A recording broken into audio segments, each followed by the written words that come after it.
So Darwin Project launches on Friday, and for people who have not played any betas, you guys might need some tips to getting started. So here we go. My number 5 tip is finding a mouse and sensitivity that caters to your playstyle. If you're a fast, twitchy player, you might want to try out a higher sensitivity with maybe a lower DPI. So for me, I use 400 DPI with 68 sensitivity. It's really good for flick shots and corner peeking. So number 5 is sensitivity. So my number 4 is aim training. So what you want to do is, well, this works for me. This might not work for everyone, but this works for me. So when you get into a lobby, you want to look up. There is robots flying around, and you want to, instead of shooting at the players who usually sit still and their hitbox is super high, you want to focus on the little tiny robots that are zooming around. They go at different speeds, and it's easier for aim training. So you can practice your flick shots, and you can also practice leading and try and get the arrow, lead, and drop down. So my number 4 is aim training. So my number 3 is going to be a little bit of a longer subject. It is your electronics and your items. So for me, I like to use invincibility, teleport, and super jump. And the order for me is more of my playstyle. So I like to get the teleport and the super jump quicker so I can get to people, kill them, and then after I use my teleport, I can jump out and go find more people. And these have really short cooldowns, so you can get around the map super fast. And then invincibility, I don't like invincibility, but it's the only one I really use. I kind of swap invincibility and scan. So depending on the type of day, you know, my cup of tea sometimes is scan, my cup of tea is sometimes invincibility. Invincibility is really good for if you're in a pinch. You can really save your butt sometimes. And yeah, so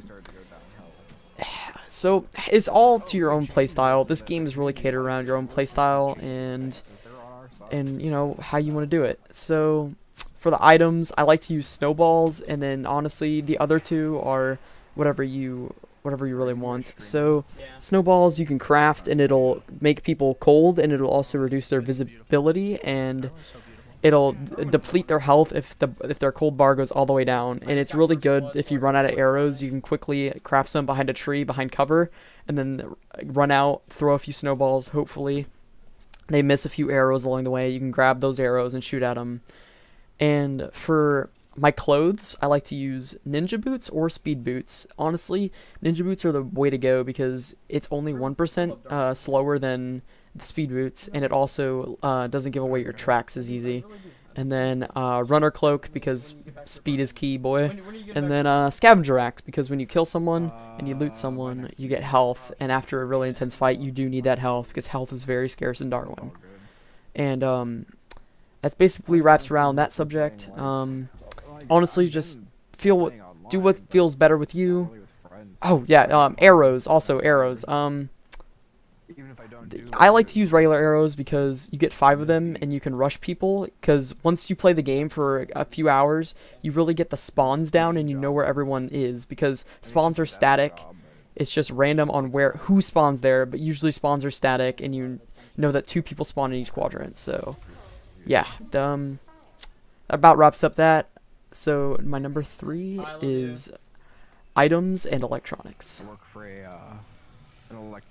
Okay, now we're entering the big boy area, dude. This is what you really want to focus on to succeed in Darwin.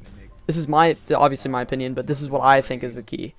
Now, number 2 is movement. So movement is, oh man, movement's key in this game.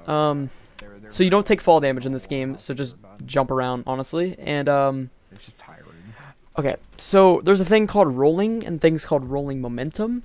This is what I like to call it, rolling momentum, and it's nasty. It is nasty. So with rolling, if you're like medium height and you fall down, you roll.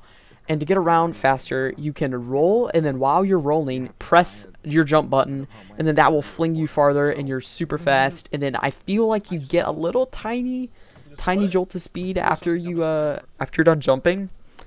So if you're coming down a hill and you're trying to get into the safe zone, just try and roll, jump as much as you can. And again with the movement, you want to jump while so you want to try and practice your jump shots. You might want to do that in the lobby with your aim training, but you want to practice your jump shots, and dude, jump shots are nuts. So jump shots are really key to winning a 1v1, because if you track and then do jump shots, it's gonna be nuts. I think I might do a few jump shots in this clip right here. I'm not sure though, but they're nutty. They are nuts. And you just jump shot. Honestly, just practice jump shots. Jump shots are the key to winning 1v1s. And along with movement, you want to conserve your stamina and make sure before you get in a fight, you have max cold resistance on your cold bar, and then also make sure you have max stamina, because running is really good in this game. Running while you're fighting just makes you so hard to hit, and being able to jump, dude. Jumping takes stamina, so you want max stamina so you can do more jump shots. And you can jump infinitely, but it takes away stamina. So if you jump a lot, you won't be able to run away, so you'll be an easy target. So also, getting speed drink is really good for 1v1s. So if you know that you're going to go against a really good player who's been slaying out in the lobby, you want to pop a speed drink, and you can jump around and sprint a lot, making it harder for you to be hit. And also another point on movement is timing your axes. People like to just flail around their axe and hope to get a shot, but you want to try and bait out an attack from your team. I mean, not from your team, from your enemy, and try and get a hit off. And if you do not get a hit off, then you want to like sprint backwards. You want to sprint backwards and then just sprint forward. I don't know if I hit this guy with an axe, but I'm trying to time my attacks here with the axe and with the arrow. I am bow shooting. I'm trying to combo, trying to volley is what I like to call it, which is where you hit him with an arrow and then hit him with an axe. So movement, just conserve stamina and do jump shots, of course, and then also you want to time your attacks. So yeah. Because I got snippy with him, and he's like, let's hit it with a drum roll real fast. Number 1 is tracking. Everyone knew it was tracking.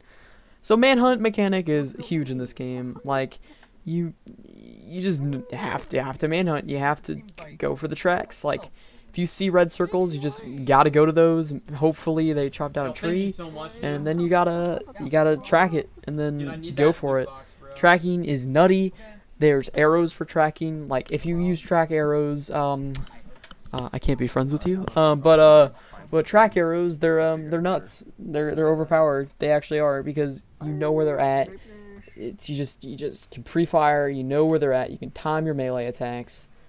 It's just tracking's nuts. Like right here, I know where he's at. Going for the arrow hit. I miss, but I see him, so I teleport. Go behind him. He thinks I'm still around the corner, and then boom, hit him. He's new. I think he was new. I don't know, but he was not expecting that. I don't think he knew he was tracked either. So tracking is nuts. Tracking is bonkers. So I track this tree right here. I know where he's at. Now get ready for the OP. Get ready. So I see him. Boom, hit him. Don't hit him this time, but here we go. He pushes me. I volley him. I'm trying to volley him, actually. And let's see how this turns out. He's throwing snowballs at me, and I hit him against a tree while he was trying to throw a snowball, because he was floating in the air. So then I heal him. I'm pretty sure the director gives me the location of this guy. I'm not sure, but me and the last guy. This is a 6-kill win. But yeah, tracking's nuts. It's absolutely bonkers. And yeah. Is he in the Forbidden Zone? I think I'm just gonna have to.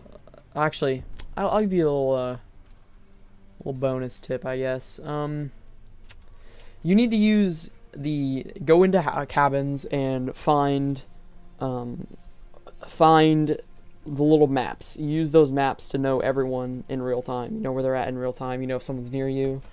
So if you feel like you're getting tracked, go into a cabin, see if you're actually being tracked, and then yeah, And then also, First Bloods.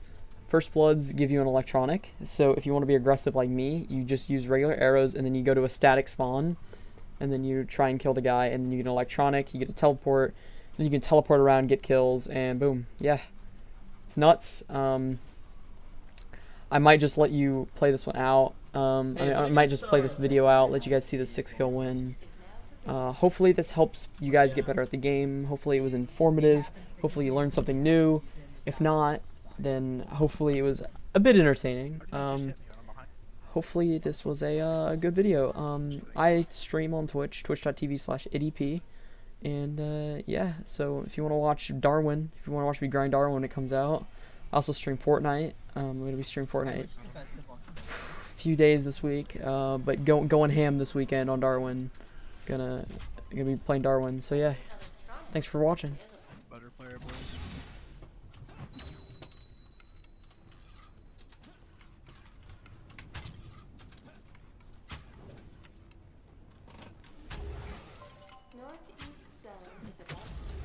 Six kills! 6 kills!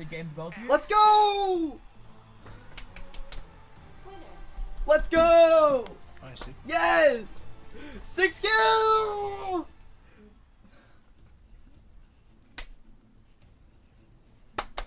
Woo! Yes!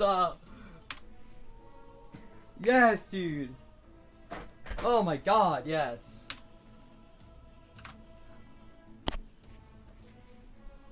Oh my